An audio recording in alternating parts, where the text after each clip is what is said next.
This message is not supposed to be passed over here, but I wish maybe it can go beyond the east and go to the other part of the country, because they actually need it more than us.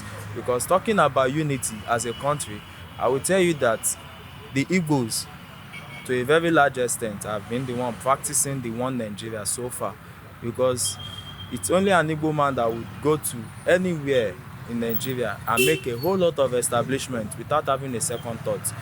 If you should compare Nigeria to other countries, I think we are one of the countries that have little or no government support at all. In terms of infrastructure, education, youth empowerment, we are lacking behind.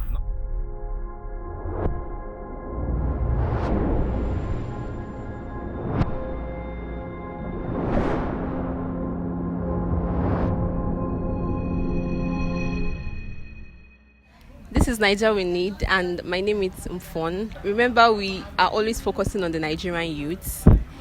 Everything that has to do with Nigerian youths. What are the way forward?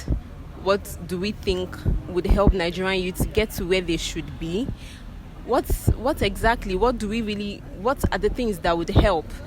Because Nigerian youths are having misplaced priorities, but we need to put things in order. And today I'll be hanging out with Mr. Elegant, our guest here on Niger We Need.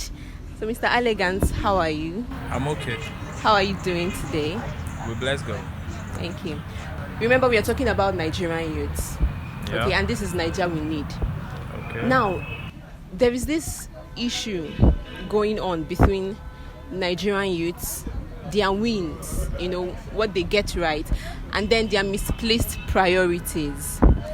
I don't know, what do you really have to say about this? Okay.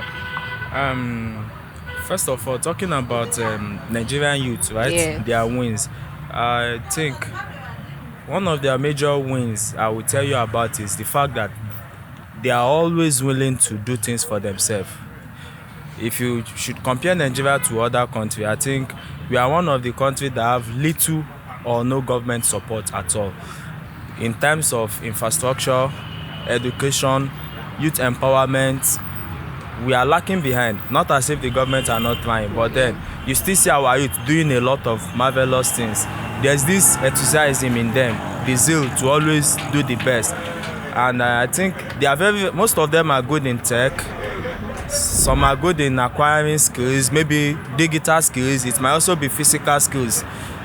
To a very large extent, I would say our youth are not lazy. They are really doing good when it comes to that. And I think that's one of the major things I commend them for. Then you talk about their misplaced priority. I think that's where the problem lies, and I think that's one major issue we have in Nigeria today. There are so many of them, but I will just try to talk about a few. First of all, I will talk about education. Yeah. Education in the sense that Nigeria the Nigeria we have today, our youth have been designed in such a way that they believe money is everything. At times you hear people, they tell you that school na scam. There's this popular slogan. You hear them saying it's school na scam. Exactly. Go and look for money. For some of our brothers that are Igbos, you hear them say Je Chubego. True. You understand? We have a lot of I will use myself as an example. Back then in the university days, we have some of these our classmates that withdraw back from school, that they want to go and hustle, they want to make money, They were eager to make the money. And not to condemn them, but today, most of them, they are still nowhere to be found in time of making the money. The certificate they are supposed to be having, they don't also have it. And the money, they don't also have it also. While some that have even managed to have the money are now being limited to some certain things and level in life. Why? Because of lack of education. Because the truth is, irrespective of how much you think you have, there will always be limitation to how far you can go in life, provided you are not educated. That's number one. Then number two, for the male, I think most of us, we channel our energy more on women, which is not something that is actually proper. Like I already said, our youth are always ready to make money. They have it in them. They always want this money. But most times when they make the money, they forget about family. They forget about their mom, their dad. Some of them do very little or nothing at home. And the few ones that do, you see when they do, they even brag about it so much more that you will know that this person have not been doing something at home. Because I find it degrading, and I find it annoying that you as a guy, maybe you might send your mom maybe 100,000 naira, 500,000 naira, and 1 million naira. You then post it on social media that this for mother. Like these things, for you to be posting it means you've not been doing it. Because if Yeah. it's something you've been doing and you know it's your Regular. responsibility, you don't brag with Yeah. responsibilities. You understand? You try the best you can to come up with it and make sure you get it executed. But then you see them, their girlfriend using all sort of iPhone, while their mom might be there in the village suffering, and the rest. And most times our youth don't also develop theirself more. They prefer they remain at a place. They stay stagnant, no growth, no development, no developmental value, nothing. They just remain stagnant because they are into one or two things that give them money, and they make it remain that way. I don't know if you understand. Yes. That's the second misplaced priority, I Yeah. would tell you. Then the third one, I will talk about relationship.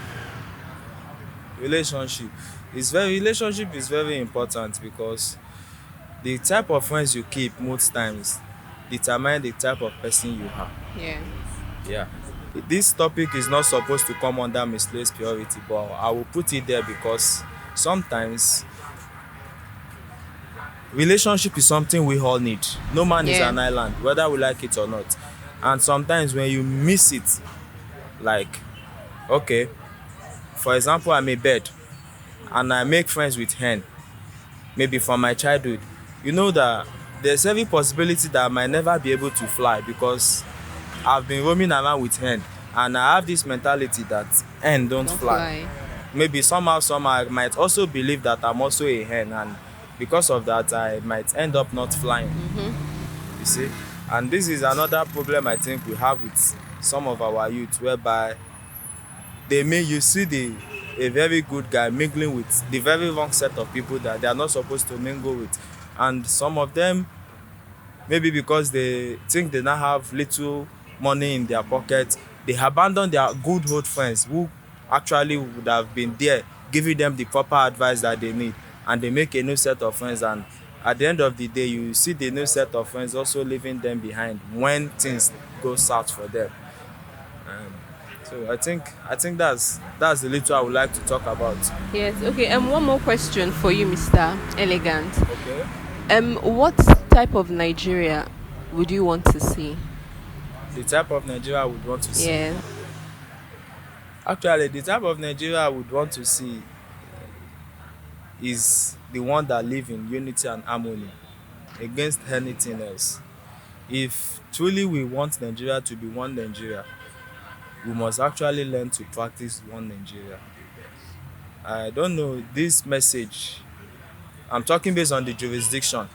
But jurisdiction, this message is not supposed to be passed over here, but I wish maybe it can go beyond the east and go to the other part of the country, because they actually need it more than us. Because talking about unity as a country, I will tell you that the Igbos, to a very large extent, have been the one practicing the one Nigeria so far, because it's only an Igbo man that would go to anywhere in Nigeria and make a whole lot of establishment without having a second thought. And that's why you agree with me that in the event of the crisis and demolitions going on today, the Igbos are losing a lot as a result of that, because they have more over there than they have over here. You barely see other tribe do same, because I think they always knew maybe from the start that there is no one Nigeria, and they always know that the days like this would always come. So they try to take home whatever thing they have. You understand? We need to be together if we want to achieve great things as a country, not just as a youth, both the adults, the young ones, the upcoming, the growing ones. You understand? In all areas of life, including music industry, Yeah. production industry, any industry at all. When we come together, there's what we call division of labor. If maybe for example now you want to make your hair, for example, if it will take one person to make this hair, let's say if it will take the person like 5 hours, you know, if we have 5 people coming together, people of like minds with different mentality wanting to achieve that same goal, automatically that means they will be able to make your hair in less than an hour, because they are now 5. And I think that's one of the things Nigeria need. You know, Nigeria of today, most times we have a lot of issues going on, and then it's just always like, will I kill myself? Let so person do it, let the other person do it. At the end of the day, the person you are looking up to do it will also be looking up to you to do it. But assuming we already have this, you know, togetherness kind of mindset, and you know, the unity is there, we, you know, we discuss our mind, we speak out what we think, and at the end of the day we come together and make a good plan, and we get them executed. That's the unity, and that way you see the country goes very faster. Sure you get. Okay, finally, Mr. Elegant, in order to address this issue of priorities being misplaced, what are the important, you know, there are core things that should be done. So what do you think are those important steps that should be taken in order to address and tackle this issue of priorities being misplaced when it comes to Nigerian youths? Well, first of all, I will say the government plays a major role in our society, whether we like it or not. They remain our leader, and the reason why we are always lacking behind in one way or the other is still because of the government. Take for instance the NYSC program. The program was initiated to enable people of different tribes, origin to come together. At least on camp, you have to stay together for 3 weeks, irrespective of whether you are a Yoruba person and you don't like Igbo, or you are an Igbo person, you don't like an Hausa person. You go to the camp and you may have to share your bunk with an Hausa person, and you have to endure for the next 3 weeks. You see, these are one of the steps I think the government have taken so far, and it actually helps us, and it's a good program. I must commend that. But just like I said, the NYSC program is available for limited few. Who are those ones? Graduates. Which means if you don't go to school, you don't get to graduate, you won't be able to participate in such program. So I think I will enjoy the government should try to look for other programs, you know, that can also bring in those who did not go through the 4 walls of the university or the higher institution, whereby they can also partake in something that will enlighten them, make them see life from a different angle. You know, there's this Yoruba adage that will always say that tí ọmọ kékeré ò bá lọ sí oko bàbá ẹlòmíì, á sọ pé oko bàbá òun ló tóbi jù. The meaning of that adage is a kid that have never been to another man's farmland will always say that of his father is the biggest. You understand? So, but if as a child you manage to go to another man's farmland and you get to see the land, and you will be like, wow, that means my father's farmland is actually very small.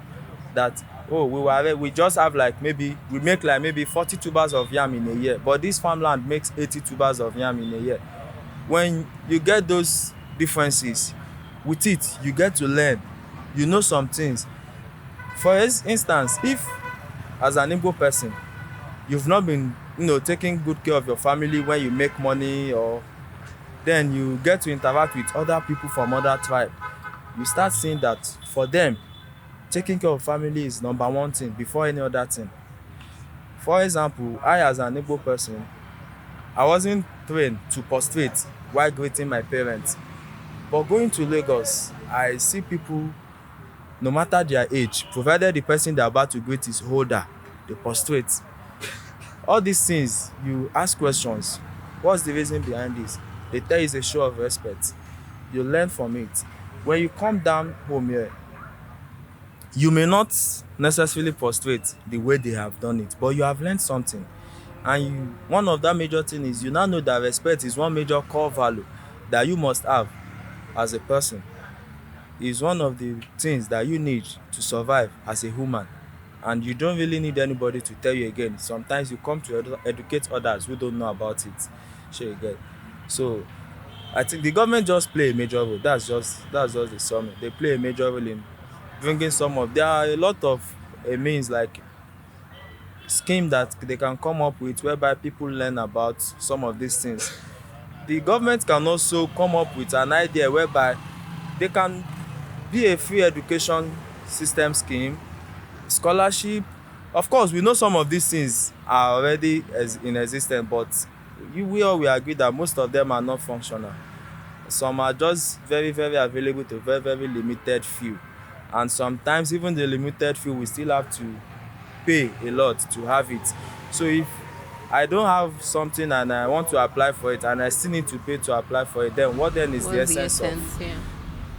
you bringing it in the first place? There need to be total sanity. There should be sanitation in all with the officials and the rest of it so that we know what we do. Okay. I think that's all.